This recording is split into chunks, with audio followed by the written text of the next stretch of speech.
66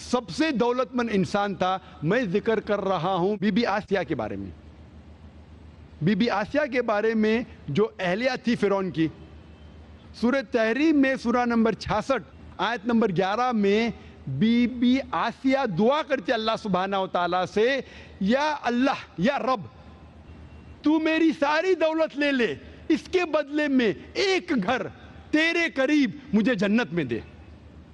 فرعون کی بیوی جو سب سے طاقتور انسان تھا, جو طاغوت تھا, اپنے آپ کو خدا کہتا تھا, سب سے مالدار تھا, اس کی بیوی کہتی ہے کہ تو میری ساری دولت لے لے, اس کے بدلے ایک گھر دے جنت میں تیرے قریب. قرآن میں مثال ہے کہ والد نے اپنے غلط بیٹے کے خلاف گئے توحید کے لیے. مثال ہے کہ پیغمبر اپنے والد کے خلاف گئے, بچوں کے خلاف گئے, والد کے خلاف گئے. پیغمبر نے اپنے اہلیہ کے خلاف گئے صرف اللہ کے لیے. بیوی نے اپنے شوہر کے خلاف گئے صرف اللہ کے لیے. اس سے یہ ثابت ہوتا ہے کہ ایمان کا بھائی چارہ, توحید کا بھائی چارہ, ایک خدا کو ماننا اور اس کی عبادت کرنا, یہ بھائی چارہ سارے بھائی چاروں سے اونچا ہے, اور یہ ایک ہی بھائی چارہ ہے جس سے سارے دنیا کے لوگ ایک ہو. اور اس بات کے ساتھ میں اس تقریر کو ختم کرنا چاہتا ہوں سورہ نحل کی آیت سے, سورہ نمبر 16 آیت نمبر 125 میں, جہاں اللہ تعالیٰ فرماتے ادعو الی سبیل ربک بالحکمہ والموعظۃ الحسنہ وجادل باللتی احسن. لوگ کو بلاؤ اللہ کی طرف حکمت کے ساتھ اور حسنت کے ساتھ. وآخر دعوانا الحمدللہ رب العالمین.